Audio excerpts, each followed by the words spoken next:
Welcome to Crossroads. The writer George Orwell imagined a totalitarian society under what he called INGSOC, that is, English socialism, and a society that's controlled by, for example, constant surveillance and ideological control. Now, what's interesting is that all of these systems, the telescreens that watch civilians, the information controls, the historical revisionism, the logical trips to make people accept lies as truth, all of these things are actually already in place, being practiced under the Chinese Communist Party in various forms. But in a new communist push, interestingly, the CCP is rolling out new forms of technology that will take surveillance and social control far beyond anything that Orwell could have imagined. Now, look, right now, one of the biggest ironies of communism, historically up to now, right, is that it claims to seize everything in society and then give it back to the people. It claims to eliminate the idea of classes, but in reality, it just creates absolute classes. The Communist Party members and then everybody else. Everything seized for the people, well, it just goes to the Communist Party leaders. While the actual people, well, they tend to live in destitute. And you also see systems under communism where, ironically, after overthrowing the old kings and the old rulers, what does it do? Well, communism establishes absolute dictatorship beneath a single party leader. Think Joseph Stalin or Vladimir Lenin or Pol Pot or Mao Zedong. The way the systems often run is that the ideas of this supreme communist leader dictate everything in all of the society. All thought has to align with the dictates of this supreme tyrant. Everything, all institutions, all businesses, down to the smallest details, everything is under the control of that single individual. In China, the Chinese Communist Party, at least for the last few decades, after Mao Zedong, they moved to a mixed system. It maintained the Communist Party and CCP leadership at the top, but it eased things up on the economic front. People were allowed to start businesses, they could chase wealth and so on, but the party still had ultimate control. Now, the purges and the persecutions, everything was still taking place.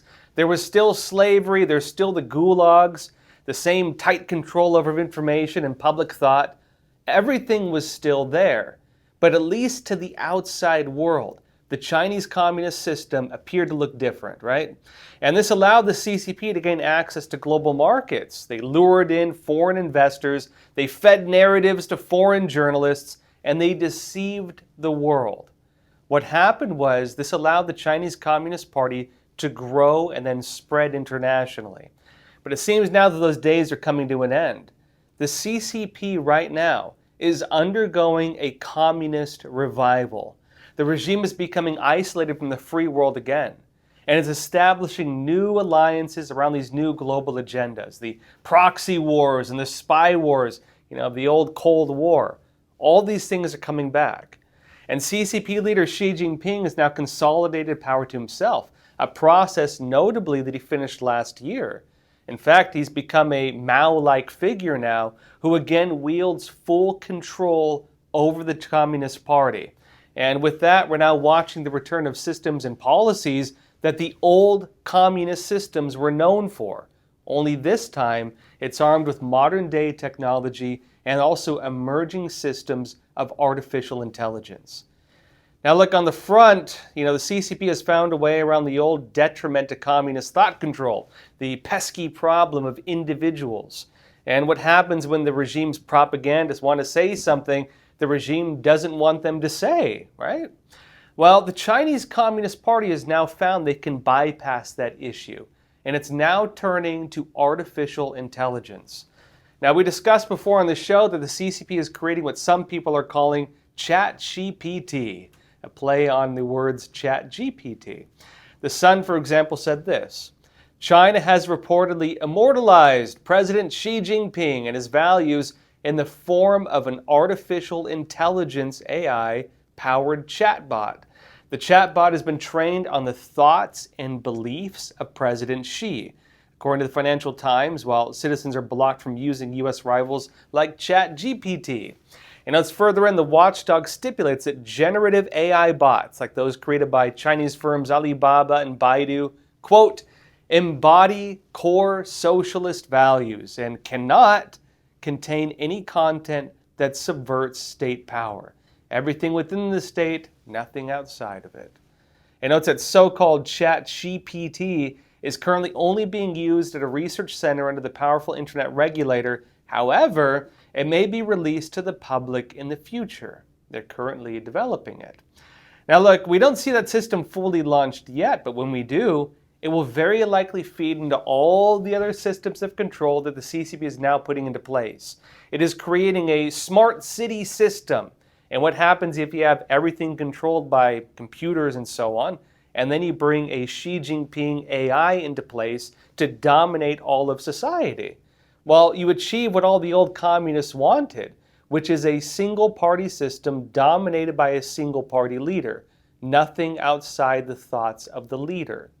Now, among these is going to be new AI news anchors, interestingly. In fact, The Guardian says this.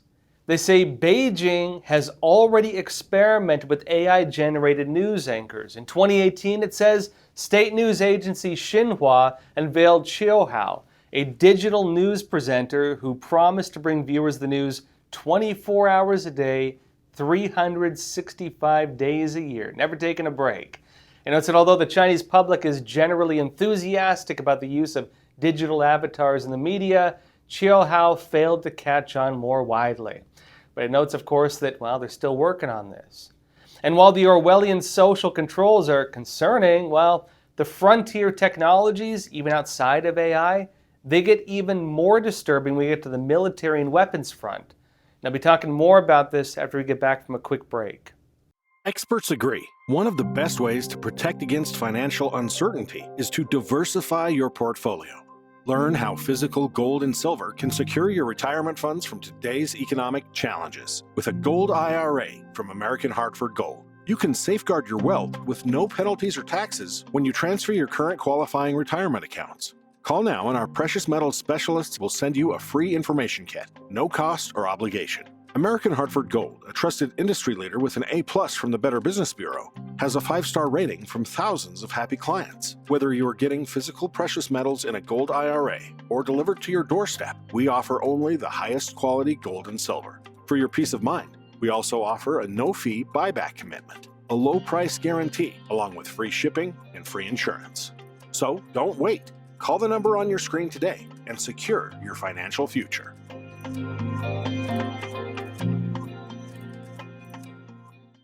Welcome back. The Chinese Communist Party is creating a new system of social control that is beyond anything Orwell could have imagined.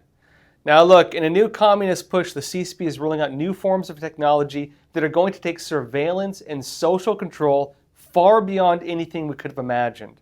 And while the Orwellian controls are, again, concerning enough, the frontier technologies, even outside of AI, they get even more disturbing when you get to the military and weapons front. Now, you might remember the incidents of so-called Havana syndrome. These were weapons that can target people's minds, affect them in ways that make them feel, maybe feel sick, maybe feel like they're going crazy, but they can't find any clear cause of it. These are military tools to make people feel like they're losing their minds. Now, back in 2016, cases started emerging where U.S. government employees, federal agents, and also members of the U.S. military, even their family members, in fact, started reporting strange symptoms of these illnesses. Now, focus shifted to the embassies in Havana, Cuba, and in 2021, federal agencies began suggesting that these attacks may have emerged from directed energy attacks. These are next-generation weapons, right? They're sonic weapons, they're electromagnetic field weapons, and so on. Now, look, these cases were written off by some as a type of moral panic. It's just people's imaginations, right? But as the investigations continued, it became increasingly clear that U.S. adversaries were, in fact, targeting American government employees using next-generation weapons. Now, in March of this year, a 60 Minutes investigation revealed that the attacks appear to be very much real. Now, in light of this, the House Homeland Security Committee held a meeting on so-called Havana syndrome. This was on May 8th, their hearing this year. And claims emerged on this, and they were pretty shocking. Weapon technology in this front, in fact, they're not just limited to sonic weapons, these are things on the spectrum of sound. It turns out these attacks on US government employees also, that they're pretty widespread. This happens commonly, including, in fact, on US soil right in Washington, D.C., the capital of the United States. Witnesses at this hearing, they suggested that Russia was the most likely culprit, although they can't fully pin it on anybody because it's so hard to do so, but they noted the CCP was very likely involved as well. Watch. We have the specific evidence of Russian operatives being in China at the time when American diplomats suffered incidents. This could not have happened without the knowledge and at least passive cooperation by Chinese intelligence, which means Chinese intelligence would be exposed to the capabilities and possibility of such a weapon, which probably means they have developed their own version or borrowed it from Russia. Now, the forms and uses of these attacks go beyond just symptoms of illness, as I briefly mentioned.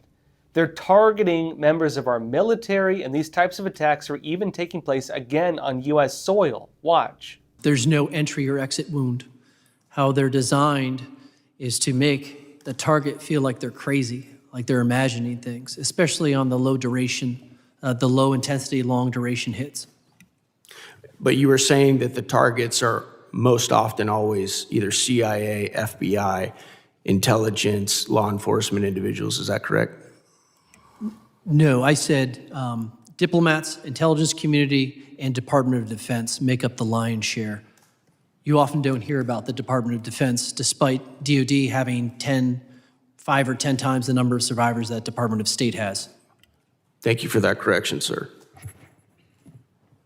And you guys also said that these attacks are happening right here in this city. Is that correct? Yes.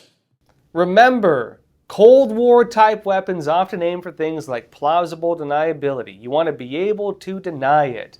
Invisible wars, attacks that are difficult to pin on any individual nation, larger military operations under Cold War tactics, well, they focus more on the gray zone, things that don't quite cross that line of being direct military action. Or they aim, for example, for next generation weapons, cyber attacks, biological warfare, maybe even sonic or energy weapons. But back to artificial intelligence. The frontiers of this are also opening up new doors, not just for weapons, but also on the fronts of surveillance and social control. Now, we know about some of the programs here in the United States for next generation computers, the chips in people's brains that let them control electronic systems.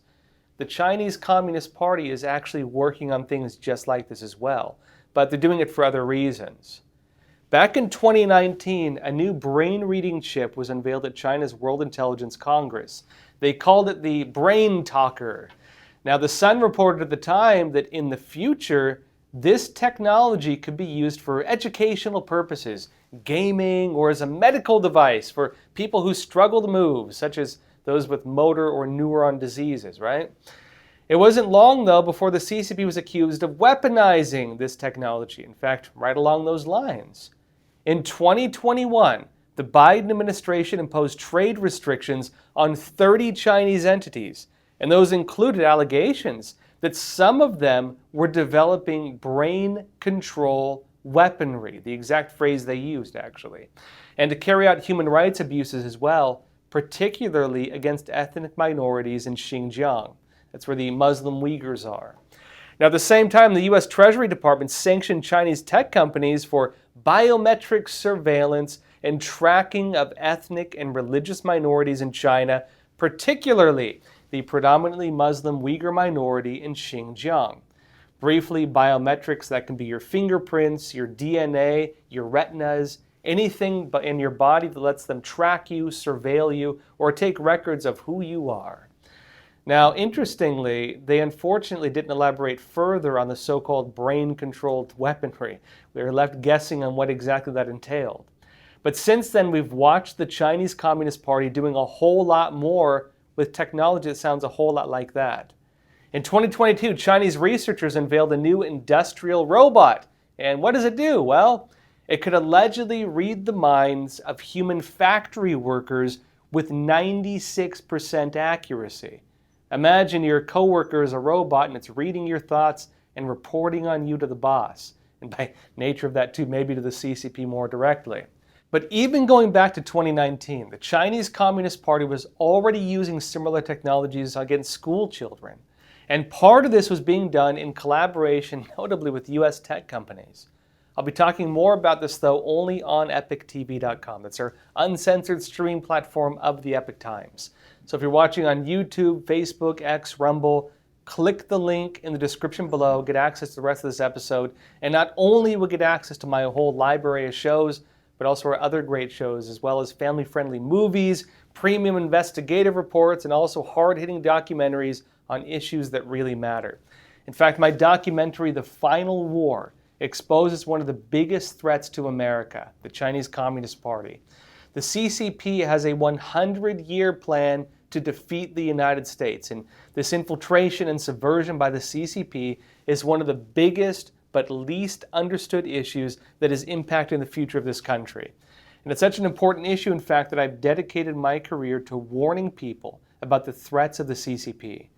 Now, if you'd like to watch this documentary, you can find the link in the description below as well. It's called The Final War, and I'll show you all a trailer before we go exclusively to EpochTV.com.